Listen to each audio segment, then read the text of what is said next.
Hello everyone and welcome to my review for Record of Ragnarok chapter 52. Before I get into the first of this month's reviews, I'd like to give a shout out to my wonderful patrons. Special thanks to Fuse, Neo, Dijon Redden, Anthony Chavez, Honey Mustard, Zach Rowitz, K-God, Chris Redfield, Scratch23, Rat, Rise in 4K, Artist, Mac Campaign, Wave of Manga, and Sam the Ace.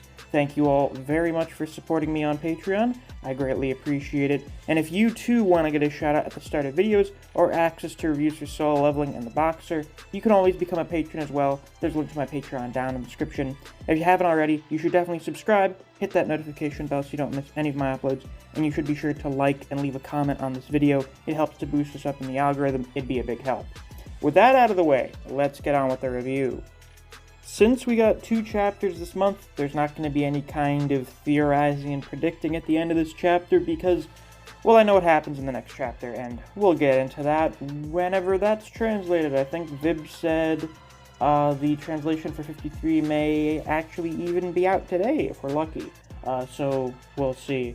But we pick up right at the end of last month's chapter with the standoff between Buddha and Hajin. Buddha's samsara cycle has sliced partially through Hajin's arm, but in turn, Hajin has stabbed Buddha through the gut. Now, this attack is continuing to pierce through Hajin's arm. It's, very slowly sliding in further. It's like halfway through. So if it goes on any longer, it's gonna cut Hajin's arm off. So he decides, fuck this. He notices that Buddha is sneering at him. Buddha does not seem super worried. He does not seem like he's lost any of his confidence despite the fact that he lost an eye. He's been cut all over and he's been stabbed through the stomach. So Hajin kicks him away and is confused as to how Buddha still has the strength to continue fighting despite the fact that he's on the verge of death. And we get a very badass moment from Buddha here. He asks Hajin if he is scared. And then we have this really funny reaction panel where Hajin just kind of stands around for a minute without saying anything and is like, what the fuck do you mean scared? You mean I'm afraid of you? Don't get ahead of yourself.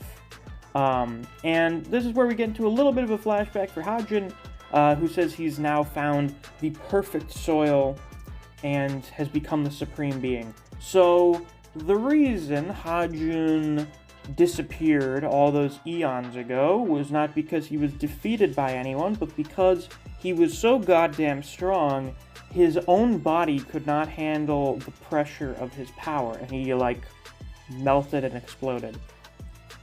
So, I mean, that's a sufficient explanation. I figured they would make a bigger deal of this, but it kind of makes sense when you consider that right after being resurrected in Zero's body, the first thing he thought was, I wonder what I can do now. So he's like, yeah, I'm the fucking best. I would never be afraid of you. And Buddha interrupts him and says, yep, I knew it. You're weak. Way weaker than Zero. And Hajin is like, bruh, what the fuck are you talking about? So he charges in to attack Buddha.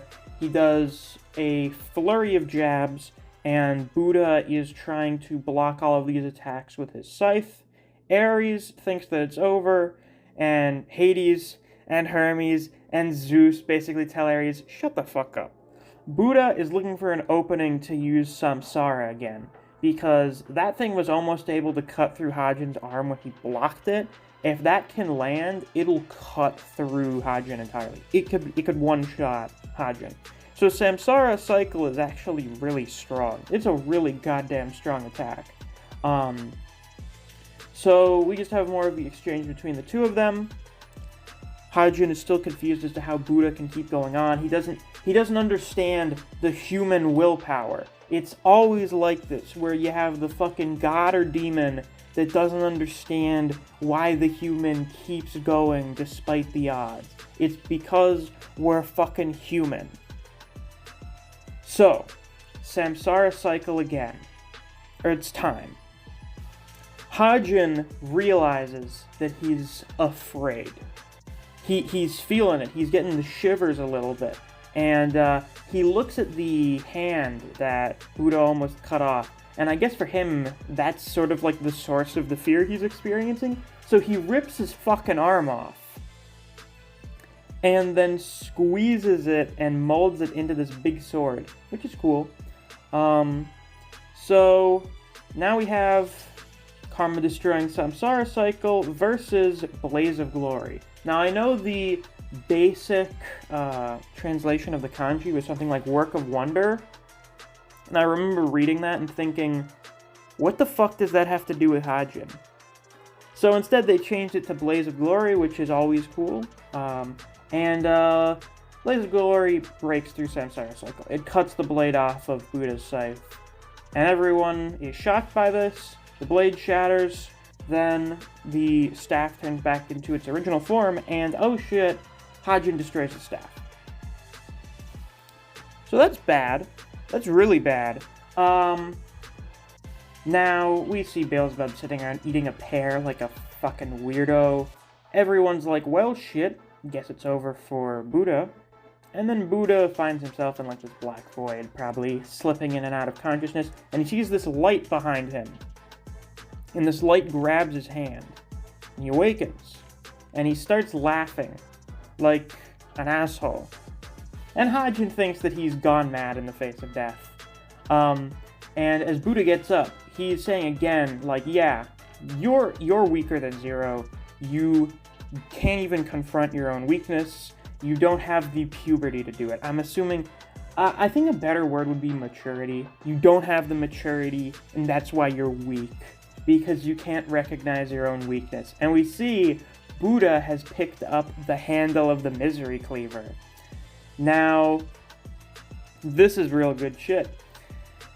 And, Buddha says, hey, let's fight together, Zero. Fates Intertwined.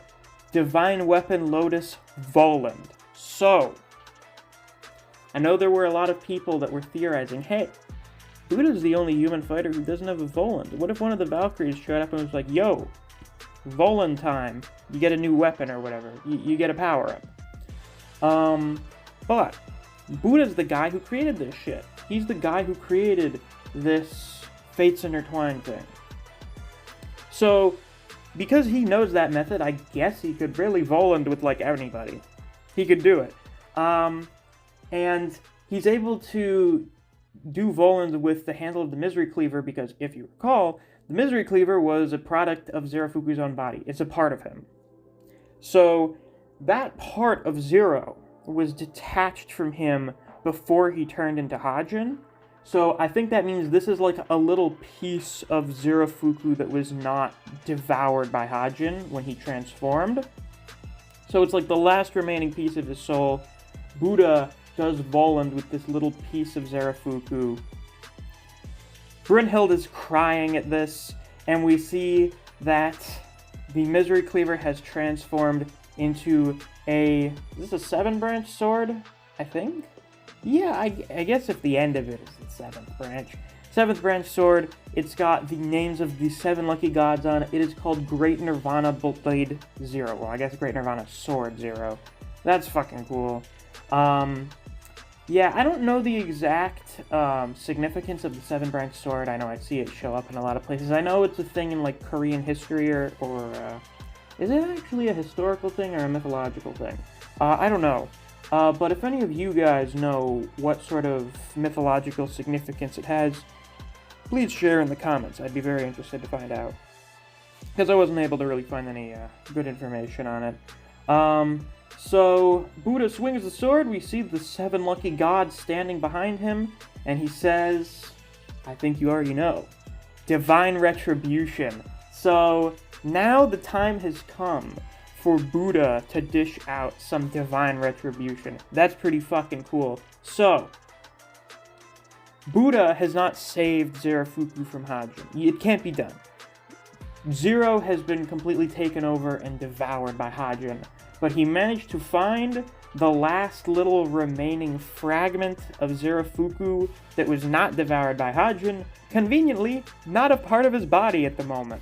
So that was there, and now him and Zerafuku and the 7 Lucky Gods are going to work together to defeat Hajin. Are you excited for this finale? Good, you should be. Well, since I know what happens in the next chapter, I don't really have anything else to talk about, so I guess that's it for the review for this chapter. The next one will be out probably within the next day or two, depending on how long it takes for Demi and Vib to get the translation for 53 out. I understand that it's actually the redraws that take the most time, which is really not that surprising. So we're just going to have to wait around and see how long it takes for that to come out. But yeah, with that, that's all I have to say for this month's review, or, well, yeah, the first review. If you enjoyed, please be sure to like, comment, subscribe, and click that notification bell so you don't miss any of my uploads. I do Record of Ragnarok chapter reviews every month. If you enjoy discussing Record of Ragnarok with other people, or you just enjoy the content I produce on this channel, I highly suggest you check out my Discord server. I have a link to that down in the description. If you enjoy other series such as Jujutsu Kaisen, Kengan Omega, Chainsaw Man, and Bleach, I do videos in those series as well, so if you're interested in those, you should definitely check out my channel. Thanks for watching, I'll see you guys around, take care.